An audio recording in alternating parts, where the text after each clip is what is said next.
All right. Okay, we're gonna take a little walk. You see through here some of these runs. This is small acreage. See these hinge cuts. These are well-placed hinge cuts from years ago.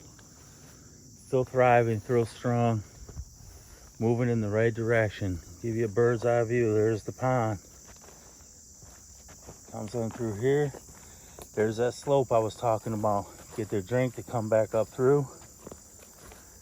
Yes, easy walking, sight unseen. Tons of tracks. That's rye in there. That's overgrain, not overgrain.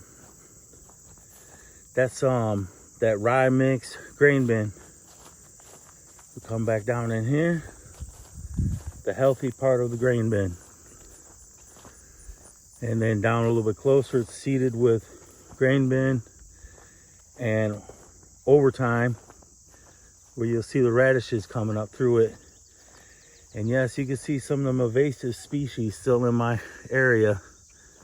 The old invasive olive olive. And this is what you call a Doe Factory. But it produces, every buck in the area comes to the Doe Factory. I'm from the Midwest. I'm from Southern Michigan. This is what I was talking about with the overtime. Boom. That's that radish coming up through there with some clovers, radish clovers coming up there with the rye. We transition into bulbs and then boom, transition into lots of leaf. Big grass, another set over there. 2 more food plots on the other side of this thicket. We're not gonna go in there because it's too much dew on there and I don't want to get soaked on my knees because the grass is too high. We'll sneak around here.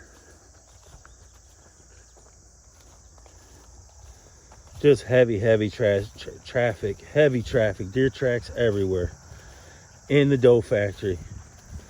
I love a Doe Factory. Got a lot of deer on the wall. Hunting Doe Factories. Boom, lots of leaf. Look at that food plot. That's money. That's money right there. Just beat down, a little browse pressure there.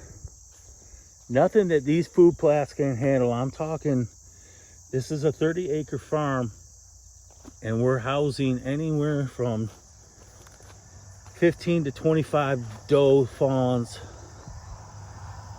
And as of late, I've seen probably 7 different bucks coming through here.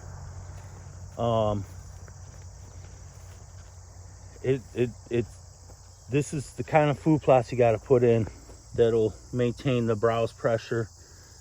Keep them in here. Keep them on daylight hours. Yes, I keep my native and my olive. You can see how we create the hidden areas inside the olive and all the other invasive stuff that people want to clear out. I'll come clear it out for you. I don't suggest it. I think you come up with a plan. You keep it under control. The olive will hold its. You know, I'm talking as a deer hunter. It will hold its green first and hold it last.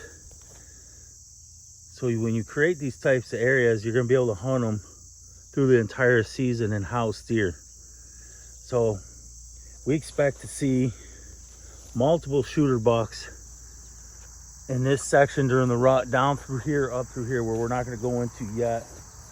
It'll give you a little insight of what we do when we do go in there. Got some major hinge cut areas through that wood lot. And it ain't been nothing for when we've dropped the shooter in there during the rut, come right back in, put another hunter in the stand and shoot another shooter. And I hear the words Doe Factory thrown around. Where I'm from, there's nothing wrong with the Doe Factory. Absolutely none. More does, more bucks in a pressured state. Big grass over there, all the way around. And then once you come out that path, you make a right. There's 6 more acres of food plots tied into the tall grass. None in there, all hinge cuts. All the makings of rut. We hunt everything from the outside. We never go inside. We hunt outside, and we create everything to feed the outside at some point or another with the right winds. I hope you guys enjoyed the little tour I gave, and from a bird's eye or from a deer's view. A fat, slow deer, but it's a little warm out here today. I'm gonna head my fat butt in. And beautiful, beautiful native grass right there. Native.